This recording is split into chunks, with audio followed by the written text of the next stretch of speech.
Hello YouTube, Salivate Metal here with an up-close and personal look at the 2015 Liberty High Relief Gold coin for the United States Mint.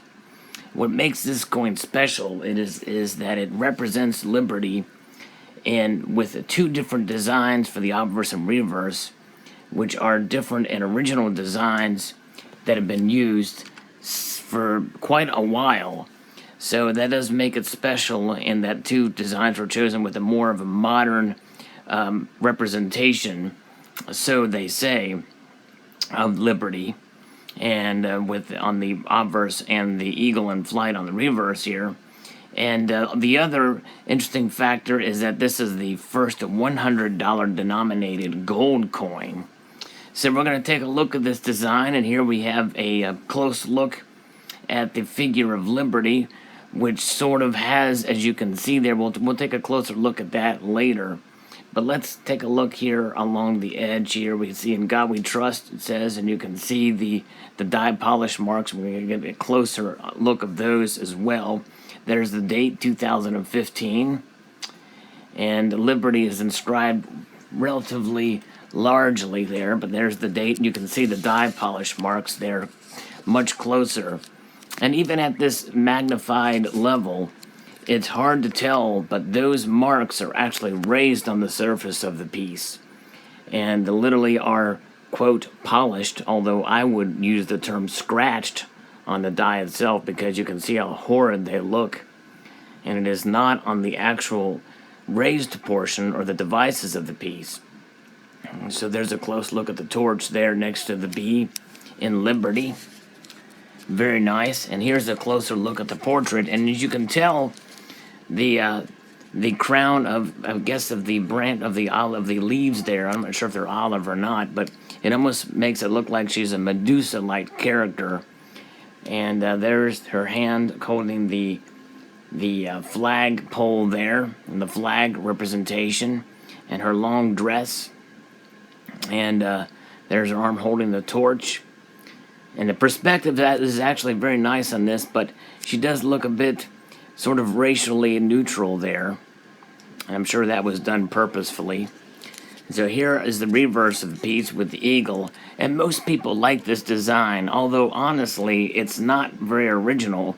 It's just another depiction of the flying eagle that was on the ultra high relief in 2009 and also on the St. Gaudens. What's different about this as well too is it's holding the olive branch and not arrows. So here we have 1 ounce 4/9 fine gold with a W mint mark, E pluribus unum, and on this side the die polish marks are not as pronounced as on the obverse. But there's a closer look at the eagle's head there, the eagle eye, the bald eagle. Very interesting. So fascinating to see this design up close and personal as such. Very nice. The beak. A lot of detail. Don Everhart carved this. And there's the detail of the feathers on the top of the wing. Very nice. It almost looks like scales in a sense. Certain parts. There's the tail feathers. A lot of detail for those, and it turned out very well. There's his initials there. Very nice. And the other designer's initials from the Artistic Infusion program. Very nice detail. Well, great composition on this side. Very, very nice. You know, with most of the coins that I've seen of these have had the striation marks from the die polish. Almost all of them I've seen until we saw a video recently by an old member of the community who hadn't posted in a while.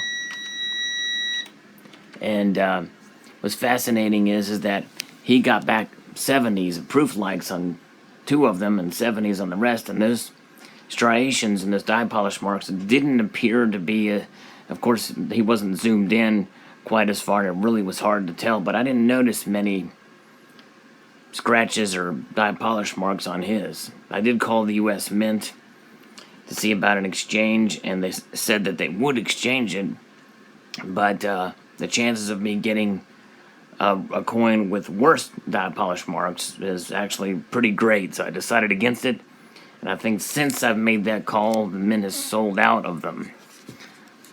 The representative I talked to said there weren't that many exchanges that had been taking place, so who knows.